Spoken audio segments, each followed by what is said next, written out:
So here we go buddies, మనమైతే so TS ఎంసెట్కి సంబంధించిన 2025 హాల్ టికెట్ డౌన్లోడ్ చేద్దాం.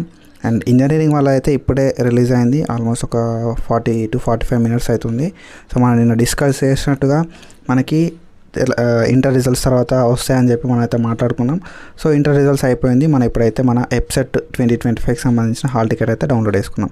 సో ఎప్సెట్ అఫీషియల్ వెబ్సైట్ అయితే ఓపెన్ చేసేసరి నేను లింక్ డిస్క్రిప్షన్లో పిలుస్తాను. సో epset.tgch.ac.in అని చెప్పి ఉంటుంది. సో ఇక్కడ మనం చూసుకుంటే మనకి ఇక్కడ కింద ఓకేనా, సో ఫ్లాష్ న్యూస్ని పక్కన పెడితే మనకి కింద డౌన్లోడ్ హాల్ టికెట్ ఉంటుంది. సో అఫీషియల్ వెబ్సైట్ ఇది. So epset.tgch.ac.in. సో ఇక్కడ మనకి కింద చూసుకుంటే డైరెక్ట్ లింక్ ఇచ్చేస్తాం మీకు. సో పోర్టల్ అనేది ఇట్లా ఓపెన్ అవుతుంది, డైరెక్ట్ లింక్ ఇది. సో ఇక్కడ మీరు రిజిస్ట్రేషన్ నెంబర్ ఎంట్రీ చేయాల్సి ఉంటుంది. సో రిజిస్ట్రేషన్ నెంబర్ ఎంట్రీ చేసిన తర్వాత హాల్ టికెట్ నెంబర్ ఎంట్రీ చేసి after the date of birth entry చేసి గెట్ హాల్ టికెట్ అంటున్నారు, మనకు హాల్ టికెట్ అయితే వస్తుంది. సో ఈ హాల్ టికెట్ని మీరు అయితే ప్రింట్అవుట్ లాగా తీసుకోవాలి. సో ప్రింట్అవుట్ తీసుకొని దగ్గర పెట్టుకోవాలి, ఒక 2 కాపీల ప్రింట్అవుట్ దగ్గర పెట్టుకోవాలి. అండ్ ఇంకా ఏమేమి కావాల్సి ఉంటుంది, వెబ్సైట్ రాయడానికి వెళ్ళేటప్పుడు ఏమేమి తీసుకోవాల్సి ఉంటుంది అని చెప్పి మనం ఫర్దర్గా వీడియోస్ తీసుకున్నాం. అండ్ ఇట్లాంటి కంటెంట్ కోసం ఫాలో అవ్వండి. And that's it for today. Follow for more content. Thank you so much. Signing off.